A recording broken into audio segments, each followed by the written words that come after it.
Всем привет! В эфире программа «Пропеллер». И сегодня вы смотрите 417 выпуск. Да, сказали всю информацию уже.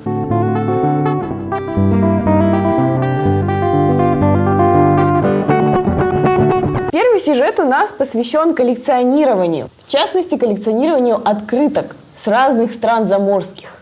Так страшно смотрит. Как будто это что-то это очень опасное. В детстве делали, да, открытки своими руками. Приятно еще авторскую получать, которую человек вот прям от и до сделал сам. Могу сказать, что и сейчас это круто. Есть целые агентства в Якутске, не одно, которое занимается открытками ручной работы, придумывают различные дизайны. То, что раньше мы в детстве складывали пополам, приклеивали сухую травку и там рисом и гречкой украшали. Гречка, да. Да, сейчас ты можешь заказать эту открытку за целую там тысячу рублей. Агентство по изготовлению открыток, что там? Да. Туда заходишь, там сидит куча маленьких детей. Рабский труд. Их еще мучают, берут рис с гречкой, так смешивают, перебирают. Рассортируй к вечеру.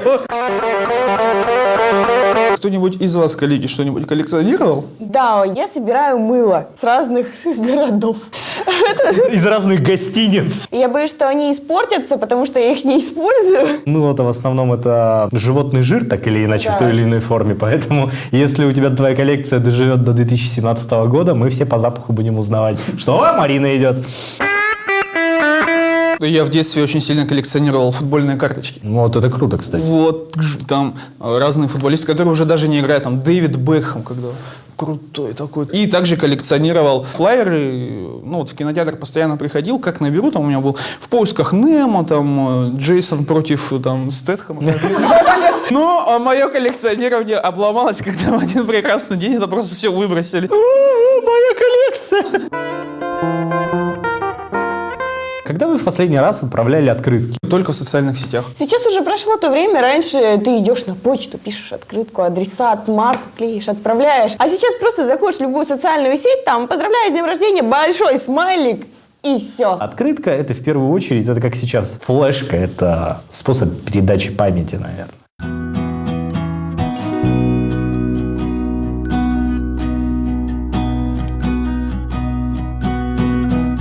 А сегодня мы пообщаемся с Ладой. Она коллекционирует открытки на протяжении 4 лет.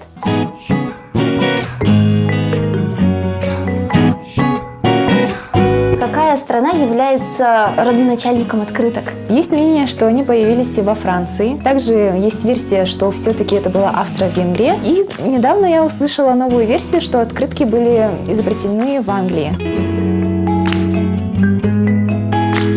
Как ты думаешь, почему открытки утратили свою актуальность? На самом деле я не думаю, что открытки утратили актуальность. В последнее время стало очень модное течение посткроссинг. То есть надо зарегистрироваться на сайте в интернете. Там ты получаешь случайный адрес и также немного информации об этом человеке, какую открытку он хочет получить, чем увлекается. Эта открытка самая первая, которую я получила по посткроссингу. Она пришла ко мне из Великобритании. Сначала мне не верилось, будет ли посткроссинг работать, дойдет ли ко мне открытка из другой страны, той страны, где я ни разу не была, от того человека, которого я не знала. Но тем не менее, мне пришла открытка, я поняла, что это действительно работает. Бывают такие интересные открытки, допустим, как 3D. Вот эти открытки я покупала в Иерусалиме.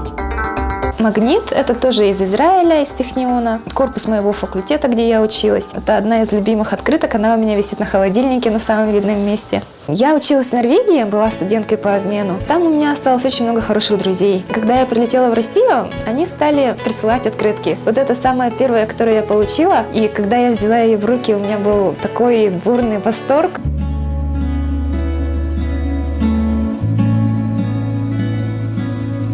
Это handmade, больше вы такую открытку нигде не встретите. Ее нарисовала мне моя подруга из Украины. Бог мифический, скандинавская мифология. Я люблю все скандинавское. И внутри тоже очень хорошие пожелания и рунические надписи.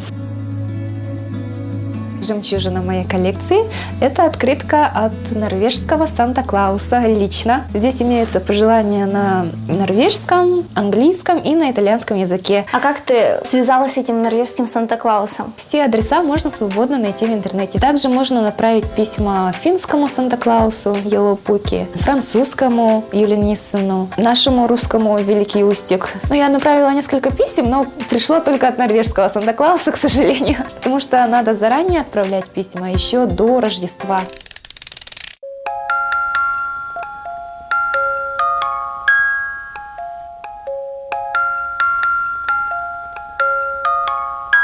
Открытки надо выбирать с душой. Это неописуемое чувство, когда ты берешь в руки открытку, ты понимаешь, как это действительно здорово. Спасибо большое, что рассказала нам об открытках. Пожалуйста, было очень приятно побеседовать и поделиться коллекцией. Взаимно.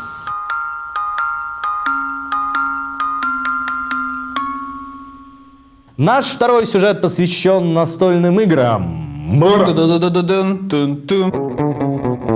Ребята, а вы играете в настольные игры? Да. Да. Я одна, наверное, не играю в настольные игры.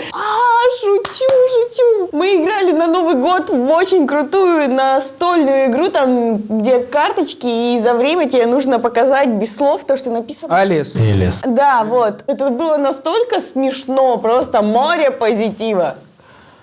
Дамы и господа, Марина Никонова, казуальный игрок. А мы продолжаем. С 90-х годов у нас появились крупные компании, которые занимаются выпуском настольных игр. И у нас очень много переводных игр, очень масштабных. То есть это не просто Элиас, пачка карт и правила, а это огромные коробки с миниатюрами, с картами, с полями игровыми. И вот как раз такую игру мы и рассматривали в нашем сюжете. Это игра «Зомбицид». Ну и у нас есть игра отечественная, которая, наверное, самая популярная у нас в стране. Мафия. Мафия — это отечество? Да, мафия это отечественная игра. Мафия это наш продукт. Как бы. Ее придумали в России. Пахнет обманом. Сейчас даже выходит фильм, который называется «Мафия». Загугли, Майк. Мафия это отечественная игра. Зуб даю. Наше народное достояние. Первое появление игры «Мафия» в США документируется в 1989 году. Та-да! Зуб! Игра придумана весной 1986 года студентом факультета психологии МГУ Дмитрием Давыдовым. Не знаю, на самом деле единственную игру, которую я знаю, которая действительно российского А глаза чуть у нее там не выбивают. советского происхождения, это настольная игра, лежит еще у моей бабушки, это такая... Домино. Нет, это не домино, это... Шашки. Это не шашки. Такая большая картонка, которая складывается пополам. Складывается. Это большая картонка, которая складывается пополам, потом ты собираешься играть, разлаживаешь... Раскладываешь. Лото! Нет, раскладываешь ее на полу, называется она «Три богатыря». Там есть кубик и 3 шашки. И просто такие поля, где ты кидаешь кубик и просто вот так хочешь, кто быстрее дойдет.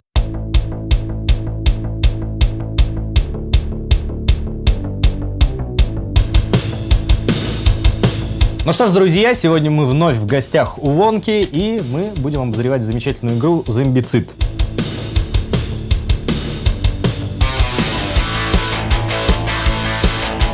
Давай небольшой анбоксинг проведем и нашим зрителям расскажем. Это, возможно, самая большая коробка настольной игры, которую вы видели в жизни. Даже если вы увлекаетесь настольными играми, она реально большая. И сразу пугает, потому что обычно правила настольных игр, чем больше коробка, тем сложнее игра.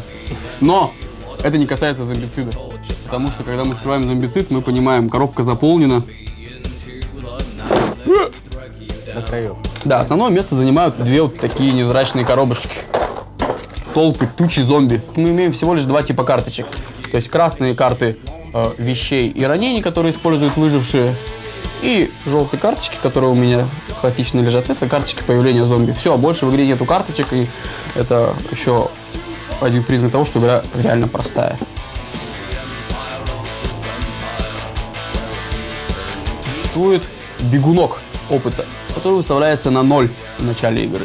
И за каждое убийство зомби мы получаем по одному опыту. Чем ты выше становишься по уровню, тем сложнее. Игра, да, начинает соответствовать тебе. По геометрической прогрессии зомби начинают переть с удвоенной мощью, и это всегда, на самом деле, большой вопрос, стоит ли кого-то убивать, чтобы прокачаться. Потому что, с одной стороны, это скиллы какие-то интересные, новые, а с другой стороны, тем больше зомби, и иногда в маленькой локации тебя могут приезжать и адово сожрать, например. Это очень прикольно. Плюс к этому, то есть, когда прокачивается один, игра усложняется, но остальные при этом могут не прокачаться, остаться на предыдущем уровне. То есть для них проблемы будут как бы больше.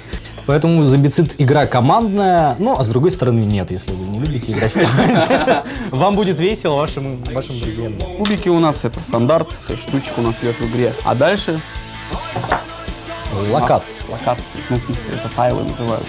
Хотелось бы отметить полиграфию, матовая бумага. Картон же даже плотный, очень да. такой. Кстати, даже зомби одного типа, скажем, одни и те же ходаки выполнены по-разному. То есть существует несколько типов ходаков. Хотя они, разумеется, выполняют одну и ту же функцию. В игре продумана даже транспортная схема. То есть можно кататься на машинах. Продумано лучше, чем у нас в городе, стоит признать. Проблем с парковкой реально нет. Правила мы тоже имеем. Третий из них состоит из миссий, которые нужно выполнять. Перед стартом вы с ребятами, с друзьями выбираете миссию, которую будете проходить, составляете из тайла в город и начинаете выполнять задания. Правила тоже, можно увидеть, что по толщине это такой полноценный журнал. Вообще, да, 30 страниц, то есть это ужас Аркхема, кто знает игру, она тоже состоит из 30 страниц, но там читать больше, здесь картинок. Здесь в основном картинки, а не чтение. Это такой... Лайт. Игра реально не напряжная.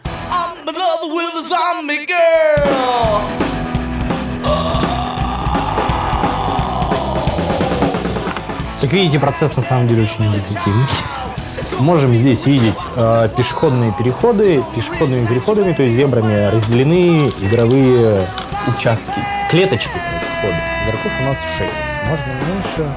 Ну, больше, наверное, тоже можно. Ходят слухи, да, от Вани Кочерги, что можно играть и в большем количестве. Можно из Вархаммера набрать фигуру от космодесантников и устраивать Чертям весь. экстерминатус устраивать. Да, зомби-мусорку эту. Есть еще замечательный вариант поиграть в электрическую русскую рулетку для того, чтобы повысить, так сказать, уровень неадеквата. Нажал, когда я нажал. Вначале команда получает один пистолет, один топор, одну монтировку. И самое главное, все остальные получают... Не автомобиль. Автомобиль! Сковородки. Все остальные получают сковородки. Да, и это самое культовое, наверное, оружие в этой игре. Которым умеет пользоваться только Илья. Если какая-то проблема не решается сковородкой, мало силы применяешь.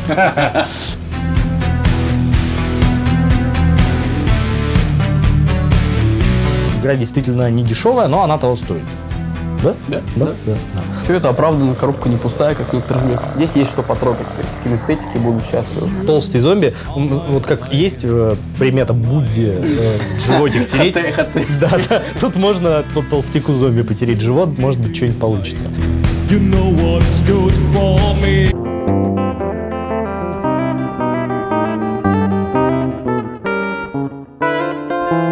Ну что ж, дорогие друзья, это была программа «Пропеллер». Увидимся с вами ровно через неделю. Заходите в наше сообщество ВКонтакте Prop TV и на YouTube с тем же адресом.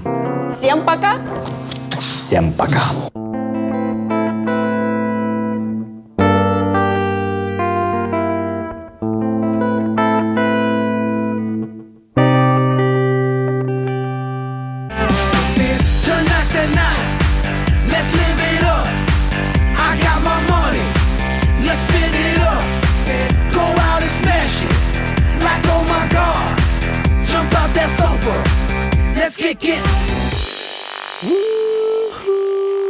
Якутский колледж инновационных технологий приглашает школьников 9 и 11 классов получить престижные специальности: сервис на транспорте, операционная деятельность в логистике, право и организация социального обеспечения, земельно-имущественные отношения, экономика и бухгалтерский учет.